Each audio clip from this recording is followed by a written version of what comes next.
So is this the last one of the day, or do people still have another one after today? Last one. All right, you've made it home stretch. All right, home stretch, last one. So we're going to talk about the imposter phenomenon today. Um, so first of all, I'm sure you're feeling a bit tired because you've had a few sessions this morning. And so, as always, whatever participation you have the energy for makes me very happy. And like I mentioned, for those of you who were here on Wednesday, was it Wednesday? Yeah, Wednesday. This is one of my favorite topics to talk about because it's incredibly relevant to anyone who identifies as first gen, anyone who identifies with any marginalized identity, because this is something to help you understand some of the feelings that you might have when you enter new and challenging spaces.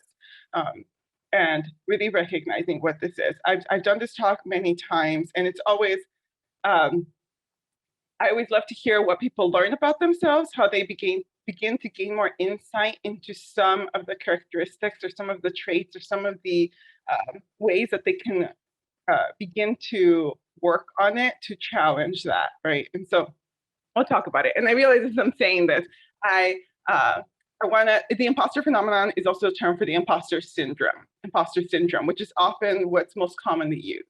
I have been challenging myself recently to try to use different language around it because it is an experience that is based on a lot of external factors. And I think when we refer to it as a syndrome, it feels more like this internalized, like there's something wrong with you.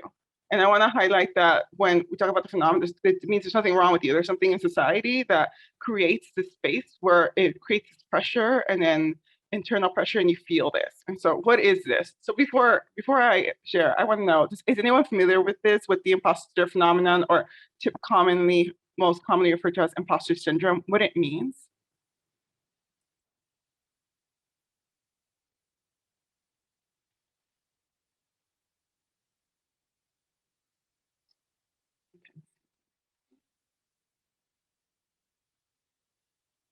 Yeah, yeah, feeling like a fraud. Yeah, thank you, Jennifer. Absolutely, still never. Yeah, so it's feeling like a fraud, or in these moments, like when something good happens, you get an A on that test that you studied really hard for, right? Yeah, not being enough. Not feel like you're being enough. Yeah, let's say you get an A on that test. You work so hard for it, and then you think, no, I just got lucky. No, that was just easy. Like, no, everyone did that way. So then you're not even able to celebrate how hard you worked on this, right? And so you're already having those feelings of self-doubt. So that's just one example of, it still not feels like enough. It feels like I'm just lucky, or I'm a fraud. Like if I say anything, someone's gonna find out that I don't actually belong here, and so I have to keep quiet. So these are some of the thoughts and messages that we're going to challenge today. So here's what we're doing. We're going to start with an activity today. This activity will involve you like writing a little bit. I think you all linked the worksheet already in the chat. I think that's what I saw. So you can do it in the worksheet, but because I did put a box in the worksheet for our next activity, but you could also just write notes wherever is accessible to you in that moment. And then we're going to go into speaking a little bit more about the imposter phenomenon subgroups, which is there's 5 of them. It's 5 different, like essentially characteristics or traits that you might identify with that can increase that sense of that imposterism. And so these are the important areas to gain more insight about, to gain more awareness so that you can begin to challenge those.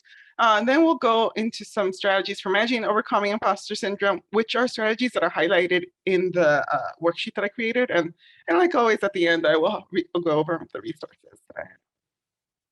All right, activity time. So we're going to take 5 minutes to write down 10 things that you do well.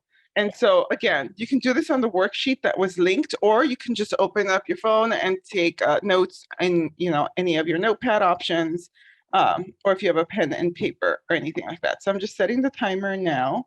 And so what I want you to do is not overthink this activity. I want you to just write down 10 things you do well. Personal or academic, you're a good friend, you're a good listener, you're a good dancer.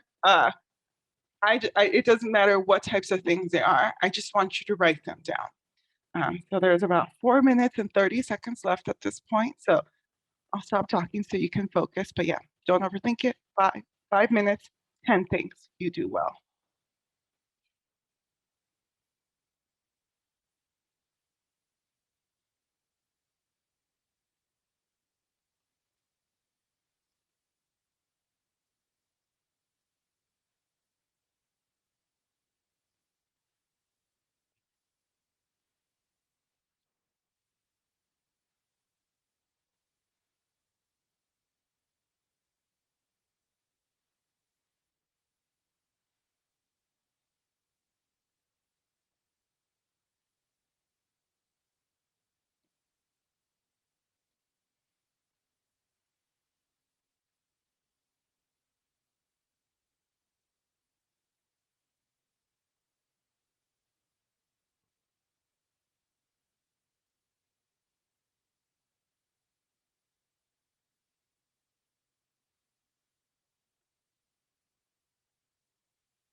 You have about 1 minute left.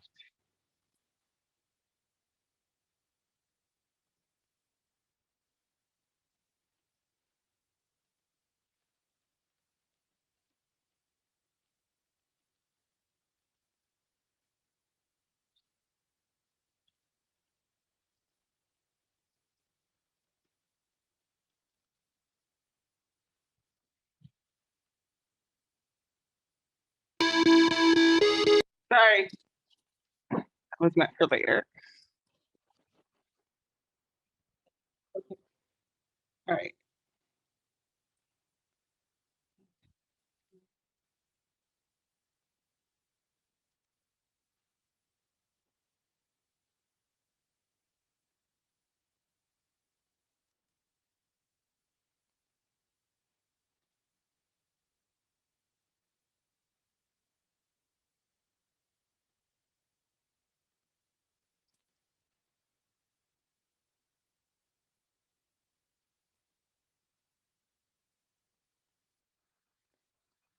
Okay.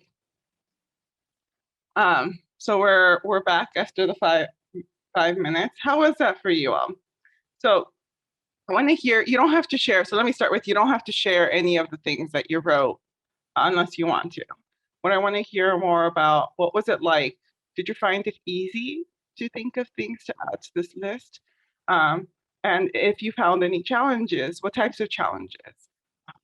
And and I can share more about what people have shared in the past for this presentation, but I'd love to hear from all of you.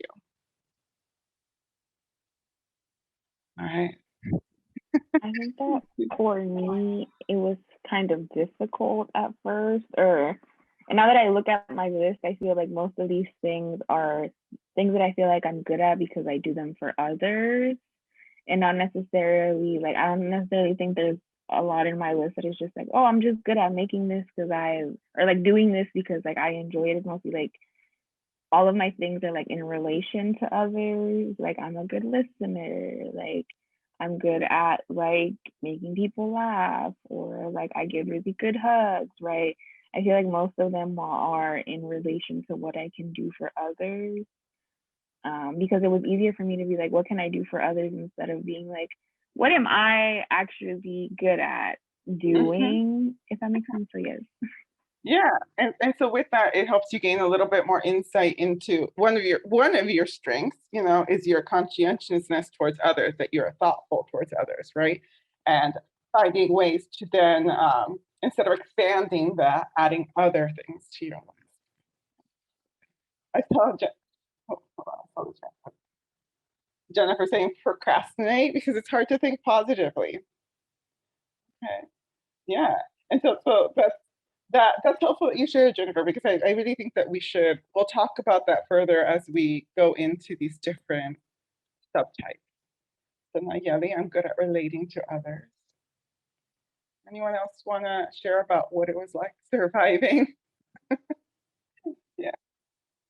Um, so something that I find that people often experience in this activity when they're writing down items is that they have a hard time identifying skills or characteristics because they think, well, I'm good at math, but I'm not the best at math. Like I know someone else who's better, right?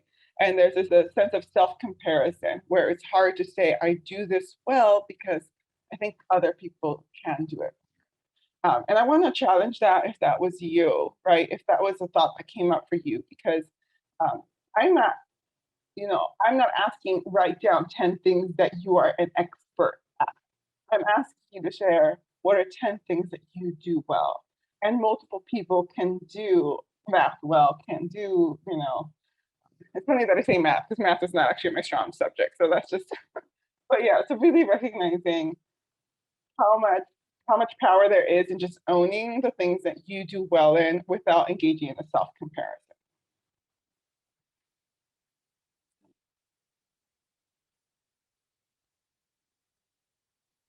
I have a video clip that I was going to. Is it still is For just $67. The clip still on screen? Okay.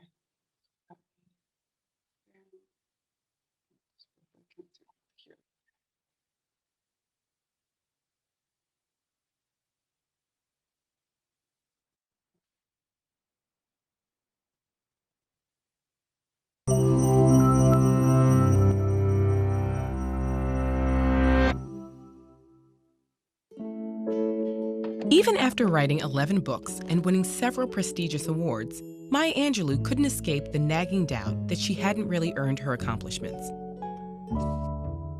Albert Einstein experienced something similar. He described himself as an involuntary swindler whose work didn't deserve as much attention as it had received. Accomplishments at the level of Angelou's or Einstein's are rare, but their feeling of fraudulence is extremely common. Why can't so many of us shake feelings that we haven't earned our accomplishments, or that our ideas and skills aren't worthy of others' attention? Psychologist Pauline Rose Clance was the first to study this unwarranted sense of insecurity. In her work as a therapist, she noticed many of her undergraduate patients shared a concern. Though they had high grades, they didn't believe they deserved their spots at the university. Some even believed their acceptance had been an admissions error.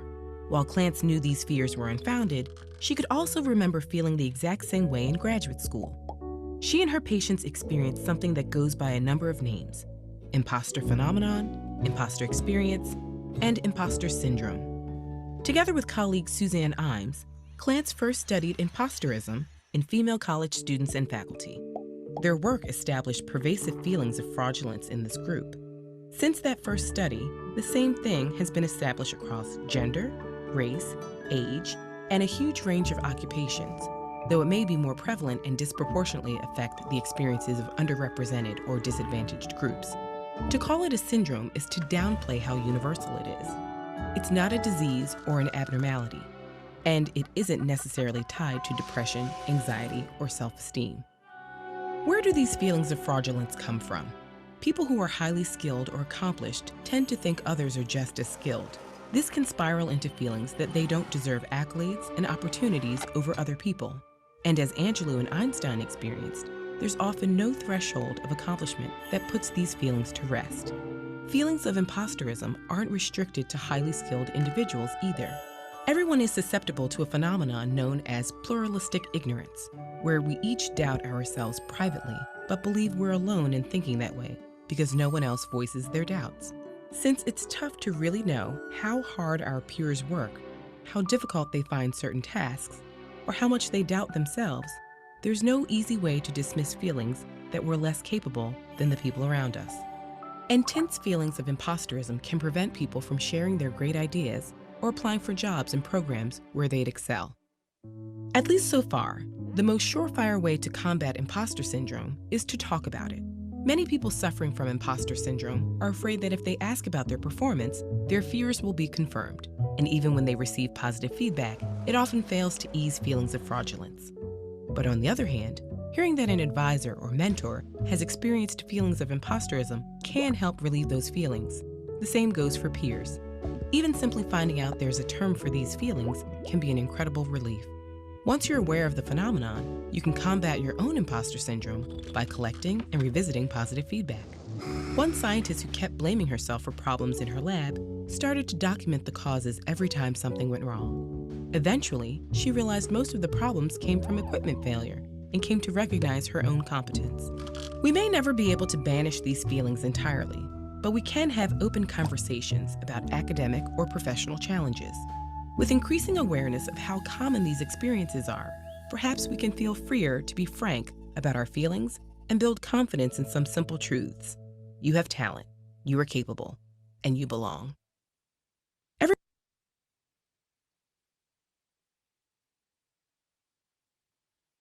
Okay. I wanted to play a clip because I find that when you're learning a new concept, hearing it from multiple different sources and spaces helps with understanding or just gaining more insight into that. And so I'm just wondering, for those of you, like with this clip, did you find that you learned anything new? Was there anything surprising about this? Um, what are your reactions to the video?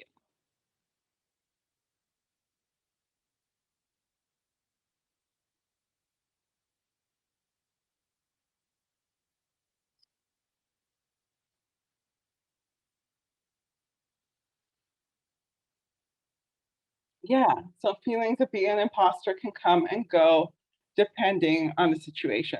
Absolutely.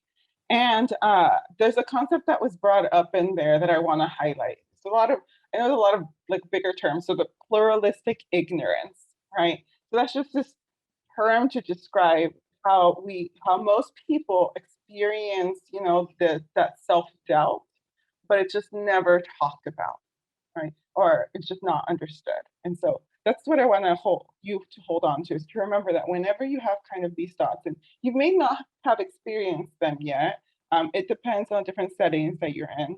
And I want to share that a lot of this is my hope to prepare you as those of you who are transitioning into your next steps, whether that's college, whether that's, you know, a new career, whatever that looks like.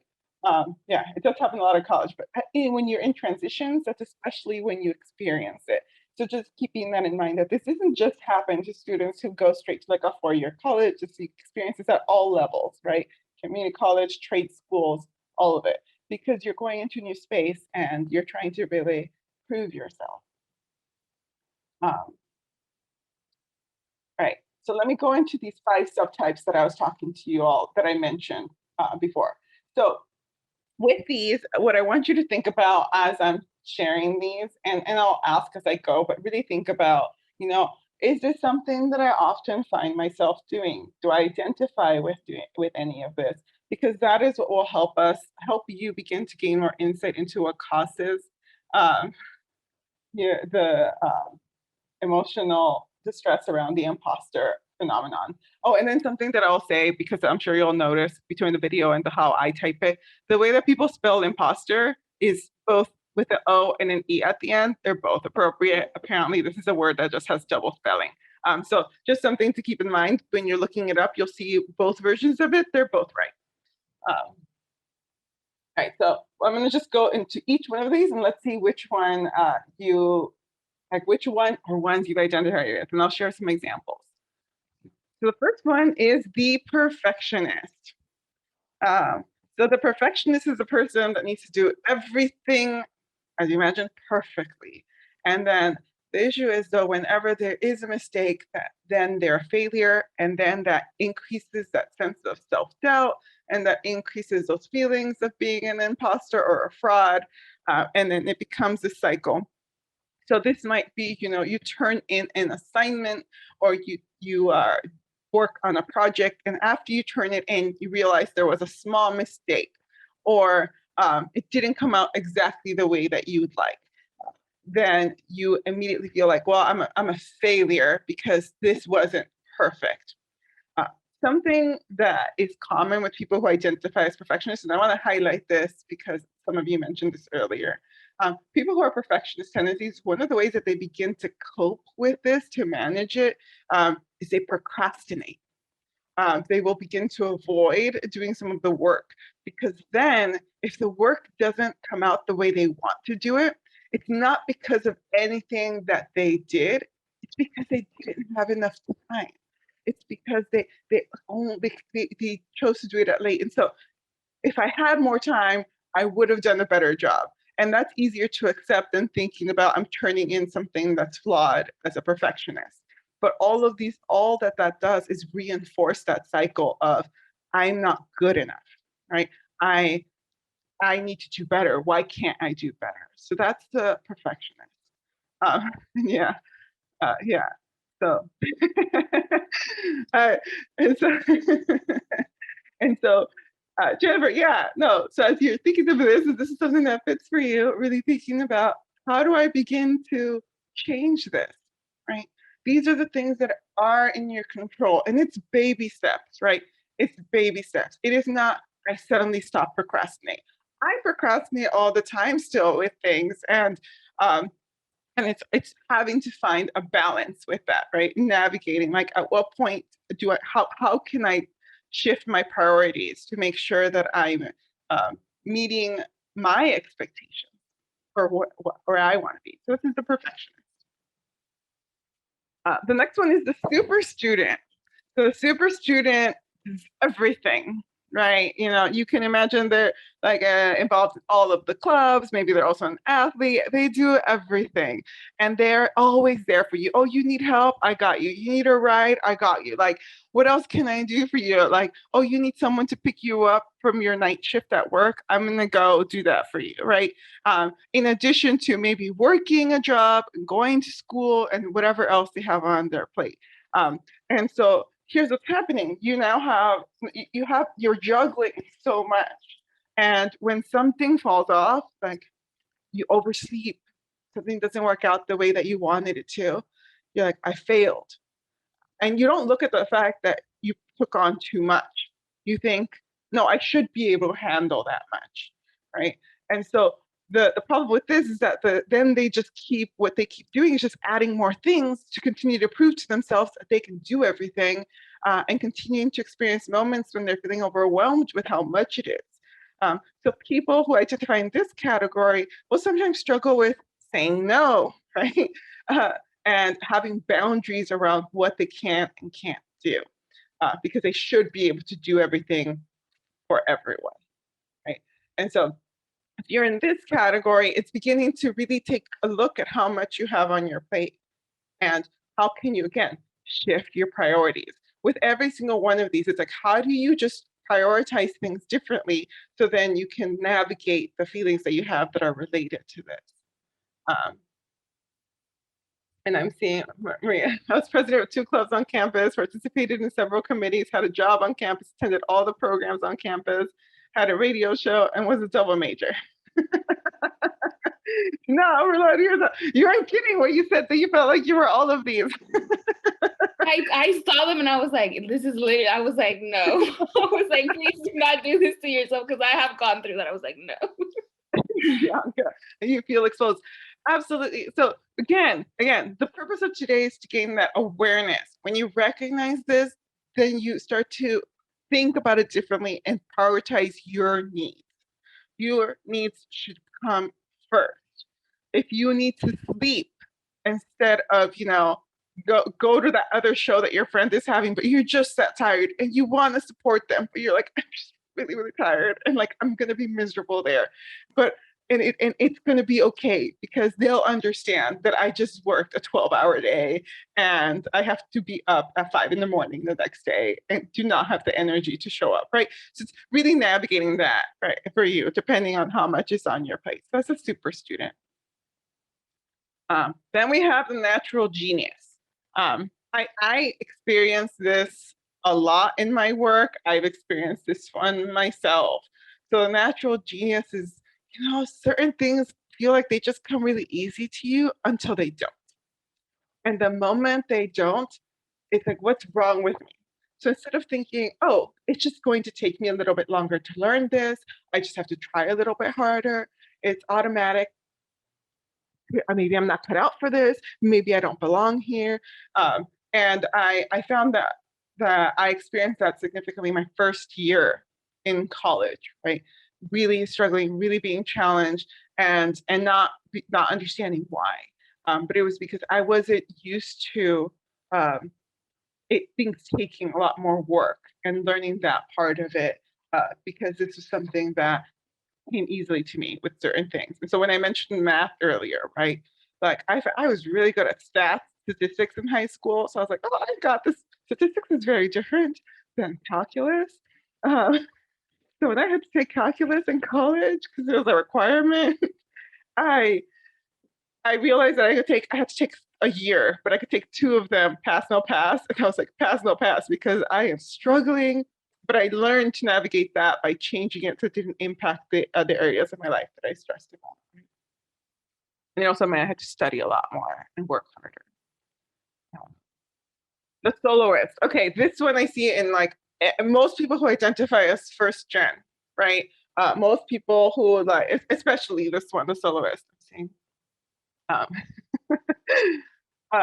So you have to be able to do everything on your own because that is the only way that you can prove yourself. Asking for help means that you are a failure. But I also want to highlight another part of this that's more nuanced when I think of first-gen students. When you're first-gen students, there's a point in time where you realize that those people close to you, you cannot ask them for help. And so you start to learn and I guess internalize that you just have to be independent. You have to do things on your own, um, because asking for help is a failure. Not just because you might expose yourself, but because it might somehow become a burden on someone else. And so, really thinking about that one. And this is something I struggled with a lot as well. So when you think of college, what this looks like when you're asking for help, when you think of like in school, um, you know, asking for extra time to turning an assignment if you're struggling with it, going to office hours when it comes to being on campus. I don't know if in high schools they start to offer office hours, but I think it would be a really good idea. But regardless, just beginning to feel comfortable with asking for help with the things that you don't know, because then you can understand how you can improve, how you can develop, and know that you're not supposed to know everything. You're learning, you're growing, and you should not have to figure it all out on your own just because that is what you are used to. It's okay to ask for help. And I'll say this, I used to, when I was teaching, I'm not teaching in this moment, but when I was teaching, my students of color or students with marginalized identities were the ones who never asked for extensions. They never turned in assignments. They took like the zero instead. And I often had to reach out like, hey, is everything okay? Hey, what's going on? But not all professors will do that. Not all professors will then reach out to do that. Most professors then expect students to reach out if they need anything. So getting comfortable with that and really, really thinking about what that looks like, getting comfortable with saying, like asking questions and that being okay and asking for help. Extensions, it's not bad to ask for extensions if you need any more time. It's not bad. The expert. This is the person who has to know everything. Maybe they'll sign up for all of the trainings, they'll take all the extra classes, they'll go to all the extra seminars, they'll go to all the extra workshops because they want to just be exposed to everything, have all of these, I guess, ways to show that they're qualified. Yeah. And because if they don't know everything, they're a failure, right? Which again, it's an unrealistic expectation of yourself, and um, it's again shifting that priority, right? You're now prioritizing how other people perceive your knowledge without really thinking about how do you grow your knowledge in certain areas to help you feel more confident in your major, in your field of choice, in any of that. So the expert. So again, as I was talking about these, for every single one of these, really recognize, do I engage in any of these behaviors? You can start thinking about how do I begin to change this? How do I begin to shift my priorities around this? So that when you go into the next step, whatever that next step is, you can fully accept that you absolutely belong in this next step and that you're absolutely capable, and that as you're learning how to navigate it, there are just some things you still have to learn. Okay, so those were the five. And how are we doing with time? All right, so some of the common risks to the imposter phenomenon. So oftentimes, so what this means is that what this can cause for people if you're starting to feel like a fraud increases that feelings of anxiety and stress. And we've talked about anxiety before briefly, but the anxiety can manifest in a lot of different ways. And in this moment, when it comes to this, like one of them could be like you can't focus, you can't sleep, you have, or maybe having physical symptoms like headaches, stomach aches constantly. All of that makes it, what does that do? Then it makes it feel more intensified, because now you are not only not only are you now feeling like a fraud, now you also physically are having a hard time being able to engage in any of these activities that you needed to do. So that's one. The other risk is underperformance. And this is a really, really big one. Because you don't feel that you're good enough, you don't seek out those extra opportunities. You don't apply to those fellowships. You don't apply to that job. You don't do that because you think, I don't know that I have all the right skills. I don't know that I could be prepared for this. I don't, or you'll procrastinate more, right? You'll delay decision making. Maybe you'll decide, I don't think I can move away. I don't think I'm capable of doing that. So I'm going to have to, stay here, live at home, because that's not even an option I can consider, right? So when it relates to underperformance, is that there are so many opportunities. There are so many opportunities, and choosing to not take part in them because you don't feel that you're good enough. And when it comes to risks to career planning, oftentimes what you see is the people will then not apply for these fellowships, will not apply for like advanced degrees, will not do these things, or will not try to apply for that promotion, will not go up for that promotion at work because they're not feeling that they're capable of it. And something I want to highlight is, higher risk populations are people who identify as like female identified women, minority groups, and first-gen college students. There's a higher risk because you're going into spaces and you're encountering people who have learned how to navigate these spaces because they have people who have gone there, people who have done that. And the great thing about these types of programs like Upward Bound, right, is that they begin to expose you to some things to ease that discomfort and to facilitate that transition. But even with that, it's still hard, right? So keeping that in mind, that this is why these are the populations that experience the most risk. Okay. So how do we begin to overcome this imposter? So the one that I like to highlight first and always is that social support, because remember that term we learned earlier, that pluralistic ignorance. You are not alone in your experience of this. If you feel this, talk to someone about it, recognize that you are not the only one, right? Like I have a PhD. I went to school for 12 years for this. And there are moments where I question my ability to do things that I'm actually an expert in. And I have to sit down and be like, Dr. Lisette. And I will say that too. I'd be like, Dr. Lisette, because I'm like, you worked hard for that title. Like, what is going on? Like, you are self-made. You've worked so hard. But it's like reminding myself. And so that's like that social support. But then it's that positive self-talk and reminding yourself of the facts and owning your successes, right? And so sitting down and saying, like, own your success. Like, what are you proud of? What is it that you've been doing that? What's something that you did today that you're proud of, right? Positive self-talk, really recognizing like how hard you work, all the great things that you're doing for yourself. And again, that goes back to reminding yourself of the facts. When you're saying, I didn't turn that in on time, they're gonna think I'm a bad student. No, you just turned it in late. That's literally all that happened. No one is saying anything else besides the fact that it's late. So with all of that though, you have to identify your triggers. When I say identify triggers, is what are the situations that then create those insecurities for you? So is it one of these subtypes, right? Is it because you're a perfectionist? Is it because you are a soloist? Is it one of these? Or is it when you're in certain environments, right? And I find oftentimes triggers could be self-comparison, right?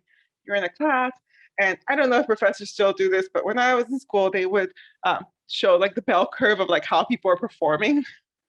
And then you see like 90% of the class was at a percentage, and maybe you're not exactly there where everyone else is, and you're like, shit, right? But instead of thinking, oh, I just need to ask for help, or I need to like figure out how I can work through this, you now are like, no, this is my proof. This is the evidence that I was looking for, right? So with that, I think I wanted to review that worksheet for next. Yeah, I wanted to review the worksheet. That's why I wanted to have time. Let me switch over to the worksheet.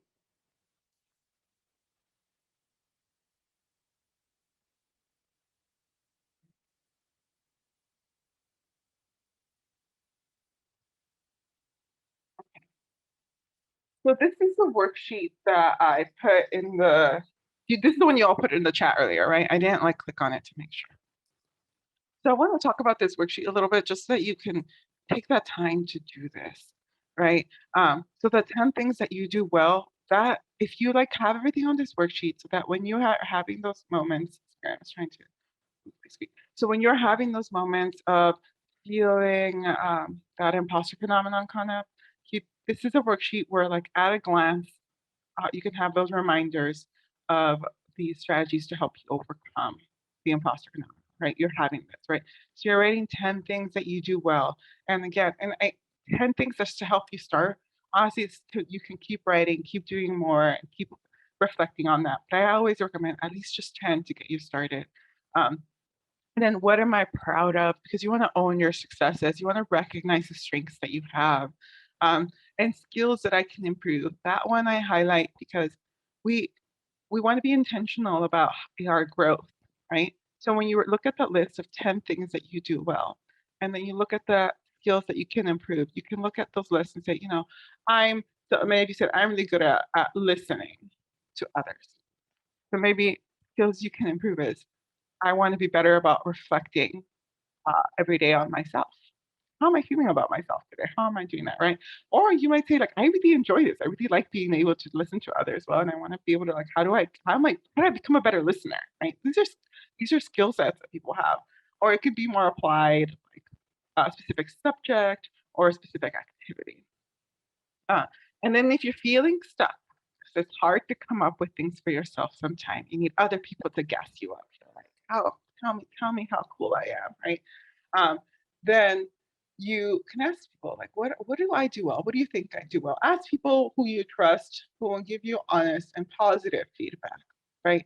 That can, I guess your leaders here would be wonderful resources because I'm sure that they can highlight a lot of the things that you are good at, things that you do well. Um, and really think of these other skills like your ability to work hard, your resilience, your ability to be resourceful because you have to figure out certain things on your own and maybe didn't have the support from others. And so I highly recommend you take the time to fill out this worksheet, or like do it on your phone or whatever's more accessible, and just like look at it periodically. Um, it's similar to just anything else. Remember, if you're looking at it and you're reminded of it, it'll help have an external source that's continuously reinforcing these positive aspects of yourself. So while I'm on this worksheet, does anyone have any questions? Does anyone want to share any other thoughts? I know I went a little bit fast over the subtypes, but I wanted to make sure we had time for questions today. I'm also aware that it's the last one of the day, so being less as possible.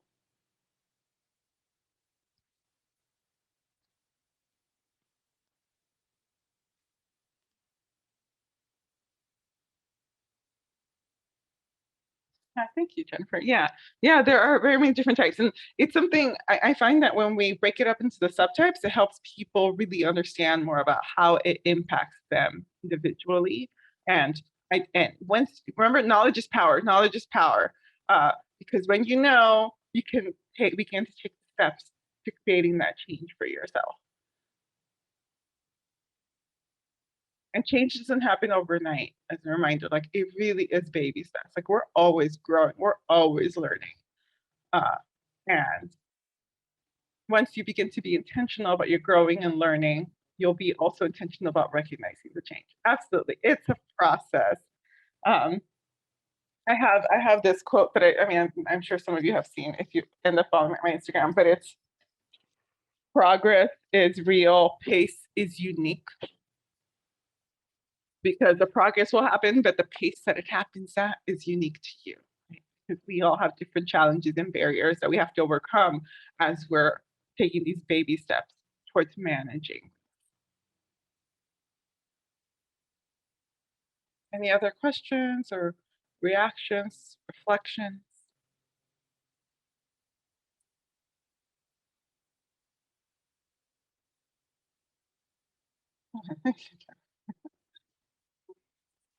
I get a little excited about this. Yeah, trust the process. It's a process. Let me see. I did say I would share those resources again. I think it's important for them to still be on the screen. So just so that you see them again. Remember, these are amazing online resources to begin to get more exposure into different mental health online resources, and emergency crisis resources. I love that they've added text lines because I think that helps make it more accessible. And so just a reminder that these are available. They're free. Just in case that's not clear, any emergency crisis resources, these are free. You can access them without worrying about there's any payment on this. with these other ones, you have to go on their website. They will have free resources, but depending sort of what you're looking for, there are some things that are free, there are some things that are not. But in terms of the information and gaining knowledge, absolutely, that's accessible and free. Yeah, good. To calm down. Thank you. Okay, thank you. Yeah.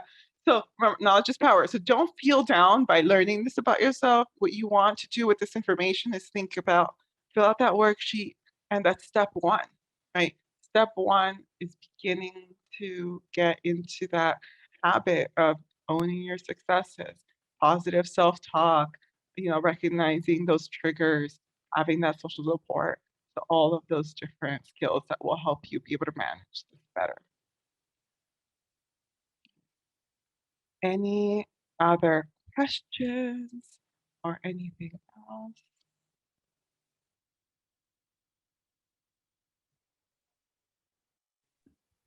No questions, y'all. How is Louis?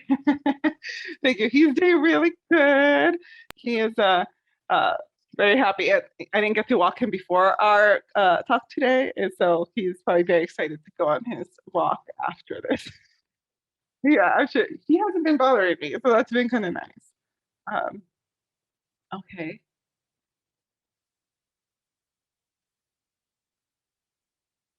Any other questions? Anything else anyone wants to chip in about? Now, this is important, like you said, for us to make it aware for our upper bound kids, students, and also have them understand that not just they experience that, but we as professionals experience that as well. And yourself, you mentioned, I mean, with you, your PhD, everything that you accomplished, you still feel this and experience this. And I was talking to the team, I mean, I did an interview for self, just for me, to see how I have been better or increased certain things. And I told them that I wasn't really able to communicate what I have done for the upper bound program. And whenever you're really not able to communicate your strengths, communicate fully what you're an expert at, communicate fully what you have done, I mean, you will not get the job. And I told the team that I still need to work on that. And this interview showed me what I need to work on. And I mean, I need to be able to learn, find a mentor that it's an expert at how to communicate things, right? How to see, okay, what have you done? Well, this is what you can say, to other people, what have you done for the success of Upper Bound. But I mean, it's good. And like, Bianca said, I mean, just, take, realize and think about the things that you tell ourselves. Cause I mean, I tell myself that I was a failure. Like I'm a horrible person, but positive thinking. It's a process. Yeah. It's hard. Thank you so much for sharing that. It's so hard. It's so hard. And it's a work, it's constant progress, but it is work. It is work. It does not just happen. Because unfortunately in the society, we're not constantly getting messages that are recognizing all of your efforts. And it can feel very isolating. It can be a very lonely experience. And so again, sharing with others and putting in that work. And so as you all probably guessed what I was trying to do earlier, where I accidentally made this song. But happy weekend. I hope that's not too loud. Thank Jennifer recommend this song. Get into the weekend. Be happy. You ended your day. And so please, Mike, is that too loud? Can you still hear me over the music or should I put it down? Okay. I got it. Anyway, have a lovely next rest of your, I mean, I think I will see you again, but not until May. I think that's the next time I'm scheduled for. So, and we're going to talk about social anxiety, which is not fun to talk about, I know, but I will give you some pretty concrete skills to begin to learn how to navigate that, but just in introduction. But thank you again for having me today, and I will see you all in a few weeks. Yeah, thank you. Thank you. Y'all are so sweet. Thank you for joining us, Dr. Sanchez.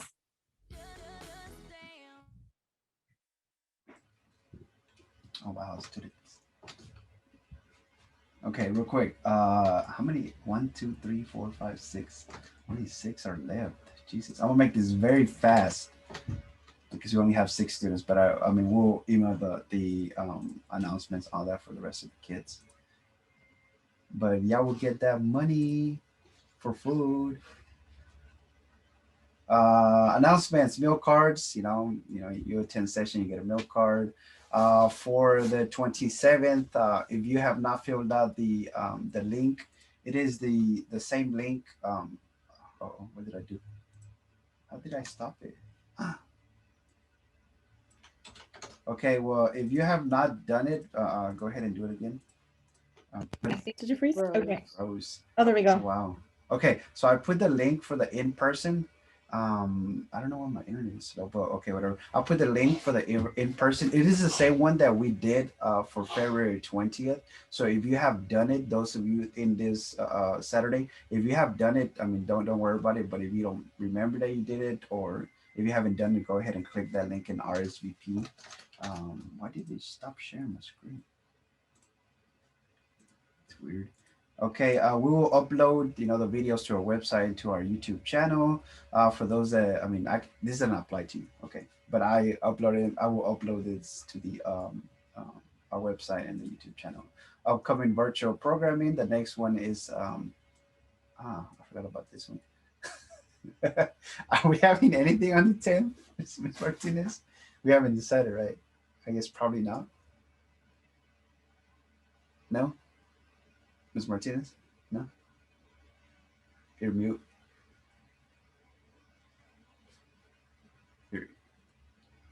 I couldn't hear you. You're mute? Right, am I mute? Oh, I'm so dead. I was just saying, we can keep that March 10th date for seniors if they need any assistance or if anybody needs anything, just to drop in. We'll be on Zoom. If you need anything, we'll be there. But we won't have a presenter. So if you just need anything, need advice, need help, check in, we'll be there. And our next one is March 24th. So we won't do anything during spring break. We won't see you until after spring break. And then we'll have our session March 27th, Saturday, March 27th. That'll be an in-person session. It will not be like a regular Saturday Academy. So we will not have academic tutoring. We're going to have some physical activities. We're going to have some fun creative arts. We are going to present our cajita project for those that missed the first 30 minutes of our session. Go watch the recording. And we might be bringing something fun. I don't want to say yet because what if it doesn't come through? But Ooh, that's fun. But it's gonna be fun. We're gonna hopefully cater from Chick-fil-A and some other cool places. Yeah, it's gonna be a fun day. So it'll be like an alternative spring break fun activity. We're gonna have a community service project. We'll send details on the community service project because we are not requiring if you can bring an item for the Genesis Women's Shelter because it is Women's History Month.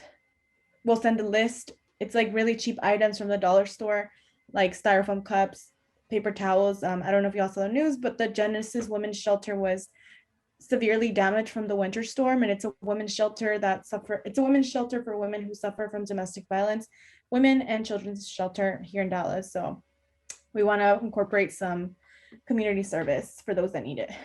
But yeah, anything that we might have missed? No. Please be sure that when you receive your meal cards that you submit the survey for Ms. Hernandez. If you do not, you will no longer be receiving meal cards. That's all I had. We'll keep your money. Seniors, like we said last time, I mean, if you receive any scholarship acceptance letters, just send them our way so we can have them. This is for seniors, the Robinson Legacy Foundation. How many seniors do we have here? Just one, right? Ms. Burks and Ms. Reese. Let me add that to the chat. So that's if you want to join the college tour, I believe it will be next week. Just go click the link and just register and attend. It's just like a college fair. You're still looking for, colleges if you haven't decided, or But if you haven't decided, you haven't applied, please let us know because we have to get on that ASAP. And I guess, for the 10th, if you haven't done any of the things that you should have done, we'll make ourselves available. We'll be available on the 10th. We'll send that link through the email and through chat and everything. For students that are interested in the real estate exchange summer program, please let us know. This is it's a virtual 2-week program for juniors and seniors. I mean, you'll get exposure to top universities. You learn about real estate and I guess how to make some money. But if you're interested in that, shoot us an email so we can contact the individual so you won't have to pay for the 750. The other one is, do you want to, I guess, do you care about justice reform? If you want to participate in I guess it's like lobbying, learn about lobbying, learn about, legislation and stuff like that. But if you want to stop, police violence and demilitarization of police departments, learn more about that, you could sign up there. But please let us know if you're signing up just so we can, give you credit for participating. I'm gonna send this through email and stuff like that as well. Recruitment, remember we are recruiting, so share with your friends. Amari, make an announcement to Gilliam or Miss Reeves, make an announcement, or that Silvio, or share with everyone. Bring your friends because that's how you help us recruit by you bringing your friends or your cousins, your little cousins. We want 9th and 10th graders. But yes, that's all I have. We'll send everything via Instagram and via Remind. Please sign up for the Remind. Please check your emails. We send them typically Monday or Tuesday, every Monday or Tuesday, the beginning of the week. I'm gonna have everything you need to know. Remember, next week, Wednesday, the 10th at 5. If y'all need anything, we can change the time slot. If y'all need it earlier in the day, I know it's usually a flex day for some people. So yeah. Can you show the page with the recruitment again? I got you. Let me send you the link. Boom. Yeah, send the Seagoville students. That's the link. Also, Excuse me, what's your YouTube account name? I got you in YouTube. Boom.